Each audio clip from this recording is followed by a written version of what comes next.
David Carter had perfected the art of deception over 6 months. Every Tuesday and Thursday evening, he told his wife Emma he was working late on the Henderson account, a fabrication so consistent it had become almost truth in his own mind. The real Tuesday and Thursday nights were spent in a downtown apartment with Melissa, a 28-year-old marketing consultant who laughed at his jokes and made him feel like the man he'd been 10 years ago.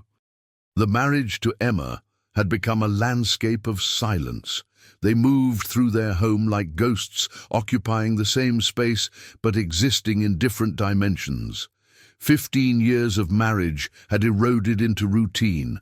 Coffee in the morning, brief exchanges about bills and groceries, separate sides of the bed at night. When had they stopped talking? When had they stopped touching? David couldn't pinpoint the exact moment, but somewhere along the way, they'd become strangers who shared an address. Melissa was different. She was fire where Emma had become ash. She asked about his day and actually listened. She wore red lipstick and laughed loudly in restaurants. With her, David felt alive again, relevant, desired. The guilt existed, a constant low hum in the back of his consciousness, but not enough to stop him. He'd convinced himself he deserved this. He'd worked hard. He'd been faithful for 15 years. Didn't he deserve to feel wanted again? What David didn't know was that Emma had always possessed an extraordinary talent for observation. She noticed everything, the way he started showering before work instead of after, the new cologne that appeared in his bathroom drawer, the phone that now had a password when it never had before. She noticed how he smiled at his screen sometimes, a small, private smile she hadn't seen directed at her in years. The first real confirmation came on a Tuesday evening 3 months ago. David said he'd be home by 10. Emma called his office at 9:30. The janitor answered. "Mr. Carter." "He left hours ago, ma'am." That's when something inside Emma shifted from suspicion to certainty, from hurt to something colder, more calculated. She didn't confront him. Instead, she started collecting evidence with the methodical precision of a prosecutor building a case. She installed a tracking app on his phone during one of his showers, disguising it as a system update. She checked credit card statements, matched them against his explanations. She created a folder on her laptop labeled Garden Project and filled it with screenshots, dates, locations, patterns. Emma discovered Melissa's name through a restaurant receipt. The amount was for 2 people, expensive wine, the kind David only ordered for special occasions. A reverse image search of the restaurant's Instagram, tagged photos from that night, revealed a young woman with David in the background, both leaning close, intimate. From there it was easy. Melissa Chen, marketing consultant, LinkedIn profile, Facebook page set to public. A life Emma could observe from behind her screen, like watching actors in a play. The Tuesday that would change everything started like all the others. David left work at 6, drove to Melissa's apartment in the downtown core, and spent 3 hours forgetting he was a husband. They ordered Thai food, drank wine, made love on her couch while a Netflix show played unwatched in the background. As he prepared to leave around 10:30, Melissa did something unusual. She pressed a note into his jacket pocket, sealed with a kiss print in her signature red lipstick. "A little reminder of me," she whispered, standing at the door in his shirt. "Read it later when you're alone." David kissed her forehead, distracted, already mentally preparing his transition back to his other life. He didn't think about the note again as he drove home through familiar streets, rehearsing his evening. Henderson account is almost closed, demanding client, "Sorry I'm late." What he didn't know was that Emma had been monitoring his location all evening. She'd watched the blue dot sit stationary at an address she'd long since identified as Melissa Chen's apartment building.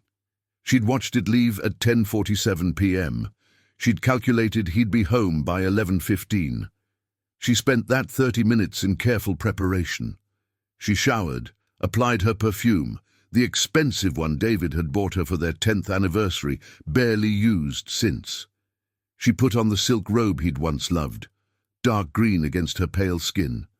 She brewed fresh coffee, set out 2 cups. She arranged the living room with deliberate care, every pillow perfectly placed, every surface cleared and clean. The house looked like a stage set, waiting for the performance to begin. On the coffee table, she placed her phone, screen facing up. On it, a folder contained everything: screenshots of his location history, credit card charges, photos of Melissa from social media, text message previews she'd managed to retrieve through the cloud backup he'd forgotten to disable. But Emma had something else too, something David couldn't have anticipated. 2 weeks ago, she'd hired a private investigator. Not because she needed more proof, but because she wanted to know everything. The investigator had been thorough. Photos of David entering Melissa's building, timestamps, patterns. But the most devastating piece of evidence had come accidentally. A video, shot through a partially open apartment window, of David and Melissa together 3 nights ago. Intimate and unguarded, with audio clear enough to hear their conversation. "Does she know?" Melissa had asked. "Emma? No, she's completely oblivious. Honestly, I don't think she'd even care at this point." The laugh that followed, David's laugh, was what broke something fundamental in Emma's chest. The casual cruelty of it. The assumption of her ignorance, her indifference. Now, as Emma heard his car pull into the driveway at exactly 11:14 p.m., she arranged her face into a smile. Not the smile of a wife greeting her husband, but something else entirely. Something that knew everything and was ready to use that knowledge as a surgical instrument. David's key turned in the lock at 11:15 p.m. He pushed open the door, expecting darkness, the familiar blue glow of the television if Emma was still awake, but instead he found every light on. The house was bright, almost aggressive in its illumination, and there was a smell. Emma's perfume, the expensive one, thick in the air. "Emma," he called, closing the door behind him. "In here." Her voice came from the living room, melodic, almost cheerful. He walked through the hallway, noting how clean everything was. Too clean. The kind of clean that happened before guests arrived, not on a regular Tuesday night. When he entered the living room, he found Emma sitting on the couch, legs tucked beneath her, that green silk robe pooled around her. She was smiling, but it wasn't a normal smile. It was the kind of smile that made his stomach drop, the kind that communicated a knowledge so complete it rendered all his prepared lies obsolete. "You're up late," he said, forcing normalcy into his voice. "Henderson account finally—" "Sit down, David." She patted the couch beside her, still smiling that terrible smile. He sat, maintaining distance between them, his body already preparing for flight, though he didn't yet know from what. His jacket hung heavy on his shoulders. In the pocket, Melissa's note waited like a time bomb. "How was work?" Emma asked, her tone conversational, light, long. "The client is very demanding.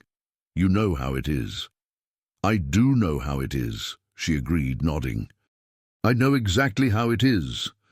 The way she emphasized exactly made his mouth go dry. Emma reached for her phone on the coffee table with careful deliberation. "I made coffee," she said. "Thought we could watch something together.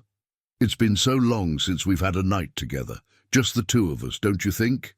"Sure," he managed. "That sounds nice. I have something I want to show you first, though." She unlocked her phone, her fingers moving with purpose. "I've been working on a project. I'd love your opinion." She turned the screen toward him. David's vision tunneled.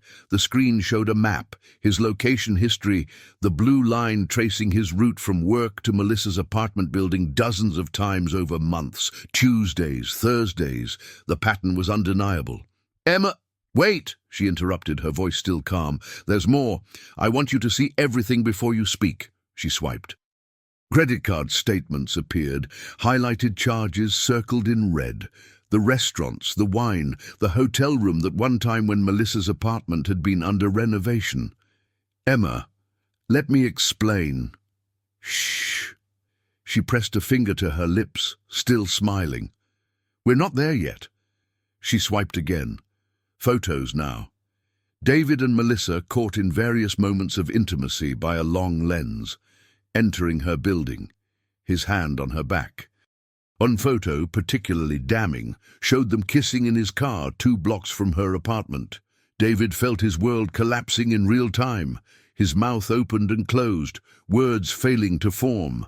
The careful architecture of his deception was rubble around him, and Emma sat in the ruins, smiling like a queen surveying conquered territory. "How long have you known?" he finally whispered. "Does it matter?" She tilted her head, studying him like a specimen under glass. "Let's say long enough to be thorough. I wanted to make sure I had everything before we had this conversation." "Emma, I can explain. It's not what you think, it's not what I think." For the first time, her smile wavered. "What do I think, David? Tell me. What does the oblivious wife think?" The word oblivious hung in the air between them, weighted with meaning he didn't yet understand. "That's what you told her, wasn't it? That I was oblivious?" Emma's smile returned, sharper now, edged with something dangerous. "That I wouldn't even care." David's blood turned to ice. "You heard. I heard everything." Emma swiped to a new screen, pressed play. His own voice filled the room, tinny from the phone speaker but unmistakable. "Emma? No, she's completely oblivious. Honestly, I don't think she'd even care at this point." The laugh that followed was his, the sound of his own casual cruelty played back to him. Emma stopped the video. "There's more, of course. 43 minutes of footage, if you're curious. I've watched it several times. The investigator had excellent equipment. The audio is remarkably clear." David tried to stand, but Emma's hand shot out, gripping his wrist with surprising strength. "Sit," she commanded, her voice losing its light tone for the first time. "We're not done." He sat. "Now," Emma continued, releasing his wrist and settling back against the couch, "I'm going to ask you some questions, and you're going to answer them honestly, because we're past lying now, aren't we? I have proof of everything. The only thing left is for you to give me the truth from your own mouth. Do you understand?" David nodded, mute. "Good. First question, do you love her?" "Emma, do you love her?" Her voice was steel wrapped in silk. "No," he said quickly. "No, it's not about love. It's just what? Just sex? Just excitement? Just something to make you feel young again?" Emma's smile returned, but there was no humor in it now. "Be specific, David, I'm curious." "It's complicated. Uncomplicate it." David's hands shook. He pressed them against his thighs to still them. "You and I, we stopped connecting. We became roommates. I felt invisible in my own home. And Melissa, she made you feel seen," Emma finished. "Is that the word you're looking for? She made you feel special, wanted, desired?" "Yes," he whispered. "Interesting." Emma stood, pacing to the window, her robe trailing behind her. "Did it ever occur to you that you became invisible? Because you stopped trying to be seen? That you withdrew first? That you built walls around yourself brick by brick until I couldn't reach you anymore?" "That's not fair." Emma spun to face him. "Fair?" For the first time her composure cracked, and he saw the raw pain beneath. "You want to talk about fair? You spent 6 months lying to me, 6 months with another woman, 6 months making me feel crazy for suspecting what I knew in my bones was true. And now you want to talk about fair?" Tears streamed down her face, but her voice remained controlled, each word precisely placed. "I cooked your meals. I washed your clothes. I slept next to you every night while you dreamed of her. I smiled when you kissed my forehead before leaving for work, or should I say, before leaving for her. And all the while you thought I was oblivious, too stupid or too complacent to notice my own husband falling in love with someone else. I'm not in love with her, David protested, standing now, hands outstretched. Then what is it? Emma's voice rose for the first time. If it's not love, what could possibly be worth destroying 15 years of marriage? What could be worth this? She gestured around the room, encompassing their whole life together. David had no answer. The reasons that had seemed so justified in Melissa's apartment, the loneliness, the neglect, the slow death of their connection, sounded hollow now. Selfish excuses from a weak man who'd chosen the easy path over the hard work of fixing what was broken. I made a mistake, he said finally. I'm sorry. I'll end it. We can start over. Emma laughed, a harsh, bitter sound that echoed off the walls. Start over? Just like that? You think an apology and a promise can erase what you've done? She walked back to the couch, picked up her phone again. There's something else I want to show you. One more thing before we get to the really interesting part. She played another video. This one showed Melissa's apartment building from the outside, dated yesterday. Monday, his day off. David frowned, confused. He hadn't seen Melissa yesterday. He'd told Emma he was playing golf with friends from work. The timestamp showed 2:47 p.m. A figure emerged from the building. David's heart stopped. It was Emma. Surprise, Emma said softly, watching his face. Did you think you were the only one with secrets? David stared at the screen, his mind refusing to process what he was seeing. You went to her apartment. I did more than that. Emma sat down again, crossing her legs with deliberate elegance. I introduced myself. We had coffee. We talked for 3 hours. The room tilted. David gripped the arm of the couch to steady himself. You talked to Melissa? Oh, we did more than talk.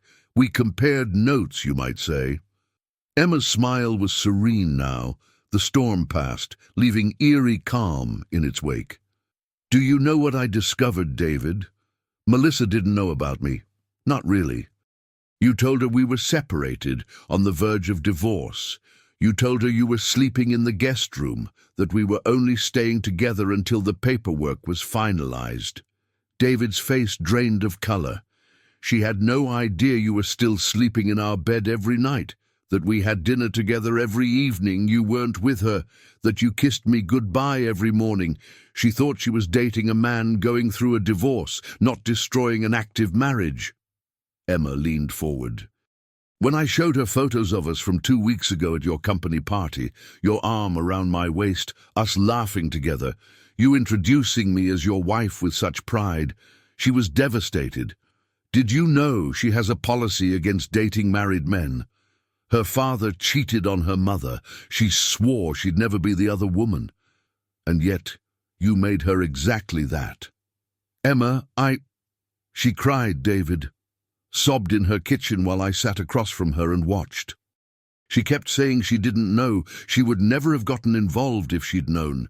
She apologized to me. Can you imagine? The other woman apologizing to the wife because you lied to both of us so completely we couldn't see the truth. Emma stood again, walking to where David sat frozen. She bent down, her face inches from his, and reached into his jacket pocket. Her fingers found Melissa's note, pulled it out. The red lipstick kiss mark on the envelope seemed obscene in the bright living room light. Is this from her? Emma asked softly. David couldn't speak. Emma opened the note, read it aloud. David, tonight was perfect. I can't wait until you're finally free and we can stop hiding. I love you forever, Em. She folded the note carefully, placed it on the coffee table. She loves you. Isn't that sweet? She loves a man who doesn't exist, a fiction you created, and now she knows the truth. I made sure of that. Why? David's voice cracked. Why would you do that to her? Emma's expression hardened. Why? Because she deserved to know what kind of man she was involved with. Because I'm not the only victim in your little fantasy. Because maybe, just maybe, she'll think twice before trusting the next married man who feeds her lies. She walked to the window again, staring out at the dark street. I called her before you got home tonight. Told her you were on your way here, to your wife, to the home you still share. I told her about this conversation we were going to have. She wanted me to tell you something. Emma turned back to face him. She said to tell you she never wants to see you again. She blocked your number. She's moving back to Seattle next month. Apparently, she has family there. She said staying in this city would remind her of the biggest mistake of her life, believing in you. David felt something break inside him. Not his heart exactly, but something close. His pride, perhaps, or his carefully constructed self-image as the good guy, the victim of a dead marriage, the man who deserved better. She also said to tell you that she hopes your wife destroys you, that you deserve whatever punishment she decides to deliver. The silence that followed was absolute. Emma sat back down on the couch, suddenly looking exhausted, as if the armor she'd been wearing had become too heavy to maintain. I've thought a lot about what to do. Divorce was my first instinct. Pack your things, get a lawyer, split everything down the middle, and never see you again except through legal documents. David's chest tightened with something that felt like hope. If she was considering other options, maybe. But then I realized something. Emma continued. Divorce would be too easy for you. You'd get to leave, start fresh, maybe even paint yourself as the victim of a cold, distant wife who drove you into another woman's arms. Your friends would take your side, tell you it wasn't entirely your fault. You'd mourn the marriage for a few months, then move on, maybe find someone new, and in a year or two this would just be a regrettable chapter in your life story. She looked directly at him, her eyes dry now. Clear. I don't want to give you that easy path. I want you to understand what you've destroyed, really understand it. What do you want? David asked, his voice barely audible. I want to offer you a choice, Emma said. Option 1. We get divorced. I keep the house, we split everything else, and you walk away. Clean break. You never have to see me again after the paperwork is done. David waited. Option 2. I forgive you. The words hung in the air, impossible, surreal. You forgive me? David repeated, certain he'd misheard. I forgive you, Emma confirmed. We stay married. We try to rebuild what you destroyed. We go to counseling. We do the work. I give you a second chance. It was everything David had hoped for moments ago. A reprieve, a way back, forgiveness. But something in Emma's tone, in her expression, told him there was more. What's the condition? He asked. Emma smiled that terrible smile again. The condition is this. If we stay together, if I forgive you and we rebuild our marriage, then you have to live every single day knowing that I know everything. Every lie you told, every time you chose her over me, every moment you thought I was too oblivious to notice. You'll see it in my eyes every morning. You'll feel it in every conversation. You'll wonder if I'm really over it or just biding my time. She leaned forward. You'll never be certain of my love again. You'll question every kiss, every kind word, every gesture. You'll wonder if I'm staying because I love you or because I want you to suffer. You'll lie awake at night next to me and wonder what I'm thinking, what I'm planning, whether I've truly forgiven you, or whether I'm just collecting new evidence for the next betrayal I'm sure is coming. David felt sick. And here's the beautiful part, Emma continued, her voice soft and deadly. You'll never know, because I'll be perfect. I'll be the wife you always wanted, attentive, loving, supportive, but underneath you'll always wonder if it's real or if I'm playing a longer game. You'll become paranoid. You'll second-guess everything. You'll destroy yourself from the inside out, trying to figure out if I've really forgiven you or if I'm just making you pay in the most exquisite way possible. She sat back, satisfied. So that's your choice, David. Easy divorce and freedom or forgiveness with a price you'll pay for the rest of your life. What will it be? David sat in paralyzed silence, Both options felt like traps, different doors leading to the same hell. If he chose divorce, he lost everything. The house, the life they'd built, the comfort of 15 years together. If he chose forgiveness, he gained all of that back, but at the cost of his peace of mind, his trust in her trust, his sanity. "This isn't fair," he whispered. "Fair?" Emma laughed again, that bitter sound. "You're still talking about fair? You cheated on me for 6 months, and you want to discuss fairness? I mean, this choice. It's not really a choice at all. Of course it is. One path gives you freedom and uncertainty. The other gives you security and torment. Both have consequences. Both require you to live with what you've done. The only difference is geography." David looked at his wife, really looked at her for the first time in months, maybe years. She was still beautiful, though he'd stopped noticing somewhere along the way. Her hair, dark with threads of grey she'd stopped colouring, fell around her shoulders. Her green eyes, which he'd once thought he could get lost in, now held depths he'd never bothered to explore. When had she become a stranger?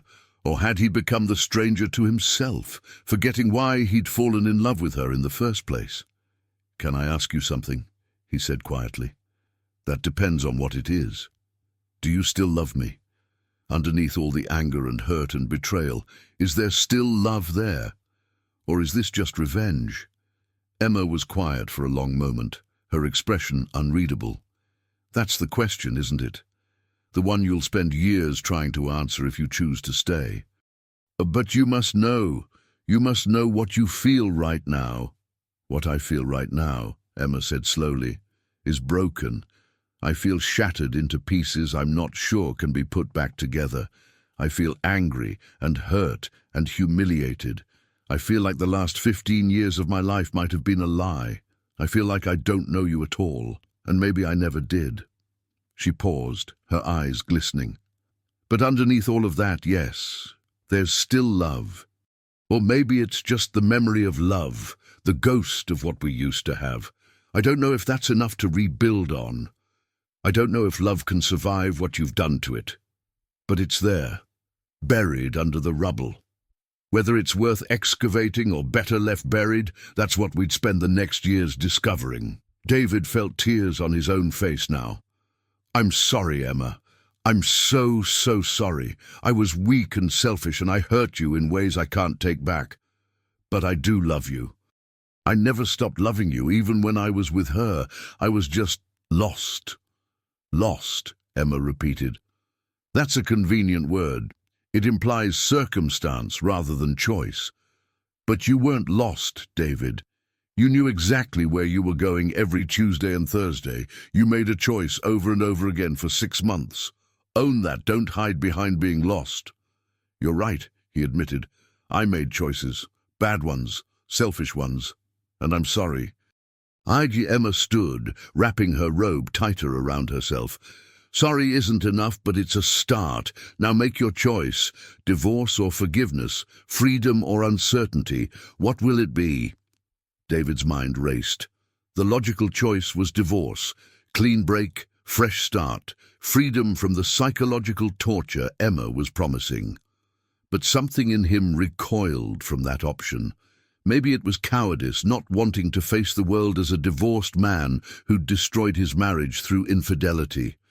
Maybe it was genuine love, the recognition that what he and Emma had built over 15 years was worth fighting for, even if the fight would be brutal. Or maybe it was something else entirely, a recognition that he deserved the punishment Emma was offering. That easy forgiveness would be hollow, meaningless. That true redemption required suffering, required him to face the consequences of his actions every single day. "I choose forgiveness," he said finally. "I choose to stay. I choose to fight for us." Emma's expression didn't change. She simply nodded, as if she'd known all along what he would choose. "Then we begin tomorrow. Tonight you sleep in the guest room. You'll move your things there permanently. If and when you've earned your way back into our bedroom, into my trust, will be decided by me on my timeline." "Okay," David agreed. "We start couples counseling next week. I've already found a therapist and made the first appointment. You'll attend every session no matter what." "Okay. You'll give me complete access to your phone, your email, your location at all times. No passwords, no privacy, no secrets." "Okay. And David?" Emma moved closer, her face inches from his. "If you ever lie to me again, if you ever even think about betraying me again, I will destroy you. Not through divorce, not through lawyers, but through every legal and social means at my disposal. Do you understand?" "I understand." "Good." She stepped back, suddenly looking exhausted beyond measure. "Now get out of my sight. Go to the guest room. I can't look at you anymore tonight." David stood on shaking legs, started toward the hallway, then paused. "Emma?" "What?" "Thank you for giving me a chance to make this right." Emma's smile returned, enigmatic and terrible. "Don't thank me yet, David. You have no idea what you've signed up for, and that's exactly the point." 6 months later. David woke in the guest room as sunlight filtered through curtains Emma had chosen 3 years ago. He'd been sleeping here for 183 days. He knew the exact number because he'd been counting. True to her word, Emma had been perfect. She kissed him goodbye in the mornings. They had dinner together every night, conversation flowing easily about work, about friends, about nothing and everything. They attended counseling every Wednesday at 6 p.m. with Dr. Richardson, a kind woman who probed gently at their wounds. And yet, there was something in Emma's eyes sometimes, a glint he couldn't quite interpret. When she laughed at his jokes, he wondered if it was genuine or performed. When she touched his arm in passing, he questioned whether it was affection or calculation. At night, lying alone in the guest room, he strained to hear sounds from the master bedroom. Was she sleeping peacefully, or was she awake too, planning something he couldn't anticipate? Last week, he'd found a new folder on her laptop labeled Garden Project 2. It was empty. When he asked her about it, she'd smiled that smile and said it was for future planning. What kind of planning? Just planning, David. Nothing for you to worry about. But he did worry. Constantly. Every day was a tightrope walk of trying to prove himself while never quite knowing if his efforts mattered. Emma had given him forgiveness, but she'd been right. It came with a price he paid every waking moment. Sometimes, late at night, he wondered if he should have chosen divorce. At least then he'd have certainty, even if it was the certainty of loss. Instead, he lived in perpetual limbo, never quite sure where he stood, whether he was making progress or falling further behind. This morning, Emma appeared in the doorway of the guest room with coffee, just as she had every morning for the past month. "Good morning," she said, her smile warm. "Good morning," he replied, accepting the mug, searching her face for clues. "I was thinking," she said casually, leaning against the doorframe. "Maybe we could go out tonight. That Italian place you love. Just the two of us. What do you think?" "That sounds wonderful," David said, hope flickering in his chest. "Good. 7 o'clock, don't be late." She turned to leave, then paused. "Oh, and David, wear the blue shirt, the one I bought you for our anniversary." "Which anniversary?" Emma's smile widened. "You'll figure it out." After she left, David sat on the edge of the bed, staring into his coffee. Which anniversary? They'd had 15. Had she bought him a blue shirt for one of them? He couldn't remember. Was this a test? A trap? Or was he overthinking, seeing conspiracy where there was only kindness? This was his life now, endless second-guessing, constant vigilance, perpetual uncertainty. Emma had forgiven him, yes, but she'd also ensured he'd never forget what he'd done, never feel completely secure, never stop paying for his betrayal. As David stood to shower and start another day of his penance, he caught his reflection in the mirror. He looked older, worn, haunted.